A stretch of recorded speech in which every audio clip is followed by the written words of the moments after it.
Look at the block coming out from Genji, just destroying the opponents.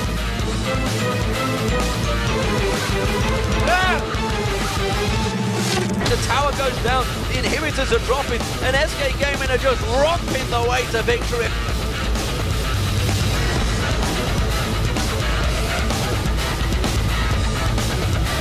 I'm going to see them going in, and there is the steal. Yankov picks up the Baron. Reckless is going to fall. That's 2 kills coming down.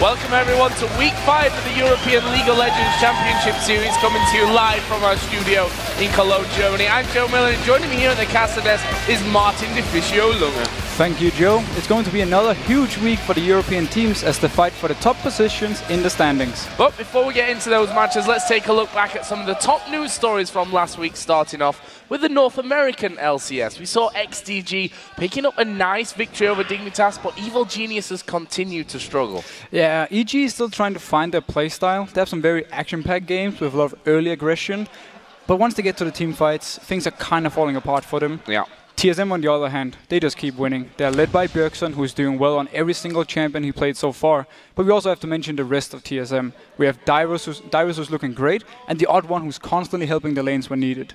And that, of course, puts them at the top of the standings in North America with a 9-for-1 record. Pretty formidable, but hot on their heels is Cloud9, who are only 1 game behind. And over here in Europe, literally everyone is beating everyone. And Superhot Crew, they are probably the best example for this. Last week in day 1, they lost to Millennium, who's the last team in the EU LCS. On day 2, they completely destroyed Gambit on 26 minutes and 3 seconds. That is the fastest win we've had in the LCS so far. Incredible when you think back to that win as well. And we also have some interesting stats regarding the AD carries. There's been a lot of talk about them not being as impactful as they were previously. Yeah, and those statistics, they point in a very different way, because we have 6 out of 8 teams currently led by the AD carry in KDA. 2 AD carries, Reckless and Genja, lead the entire EU LCS in total KDA, and both of them together with Celavar lead the league in gold per minute.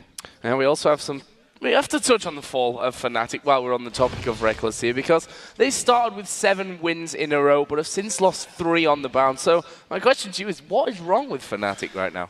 Fnatic are simply playing too passive in the lanes at the moment. They need to either find a way to survive the passive laning phase without falling behind, or change up the playstyle. The teamfights and rotation are still top-notch from Fnatic, but the rest, it's not there.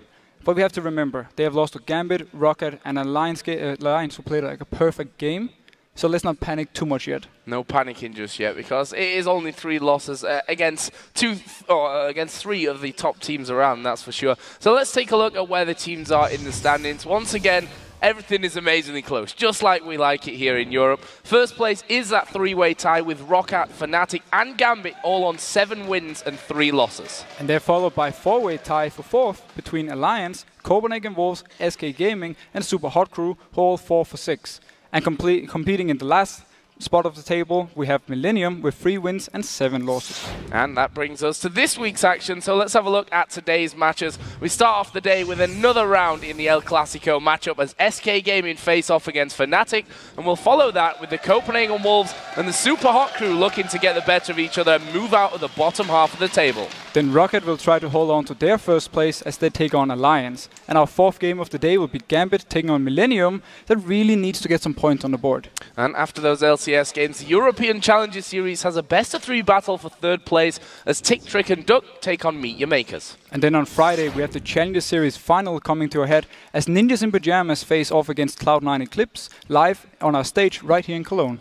And as a reminder, that means our day will be starting 2 hours earlier on Friday, so be sure to tune in at 5 p.m. Central European Time, which is 8 a.m. Pacific, so that you don't miss any of the LCS and the Challenger action. But now we want to point out some key players to keep an eye on this week, and with the table so close, for me, there are so many pros that we could feature here, but my choice have both come from Fnatic. Starting off with Xpeke, who for me has not been hitting the levels that we've come to expect from him in the last few games. He's struggled in the 3 games that Fnatic have lost, and will most definitely need to step it up if he's going to get Fnatic back on track. Meanwhile, Xpeke's top lane teammate Soaz has also been unable to make a big impact in the games that Fnatic have lost. In particular, his performance against Roccat was pretty lackluster after dying 1v1 in that top lane against Xaxus. Now, he's also felt the pressure from the community this week, and I think a good performance is going to do a lot for his confidence here.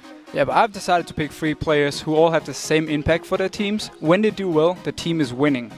We can start with Svenskeren. When he's hot, SK wins. When he's not, they lose. SK Gaming, they need Svenskeren to perform and help out the lanes in the early game.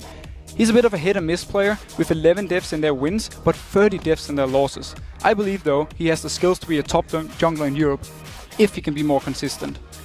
Mimir is the next one for me. He's much like Svenskeren, a hit and miss player the Super Hot crew really need to perform.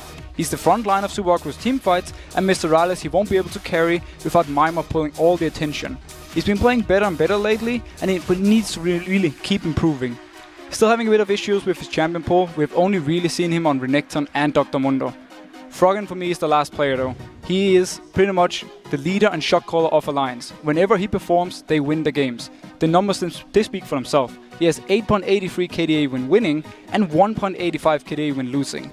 He's been playing a little bit too passive from time to time and been very focused on farming instead of making plays, except for when he's on LeBlanc. If he plays more consistent and more aggressive, I actually feel Alliance can be a lot better. And remember, you guys can find stats for your own players to watch and much more over at lolesports.com. All you have to do, head over to the site to track your favorite teams, watch the VODs and see the full schedule. And while you're there, you'll also be able to tell us which teams you think will win each of tonight's matches. Just click on schedule and give a thumbs up to the lineup that you think has what it takes to win. You can also find out how to join us here in the studio to watch the teams play in person. Just click tickets to get all of the information. And now it's time for you to talk to us, so jump on Twitter and tell us which North American LCS pro would you like to see on a European LCS team and why.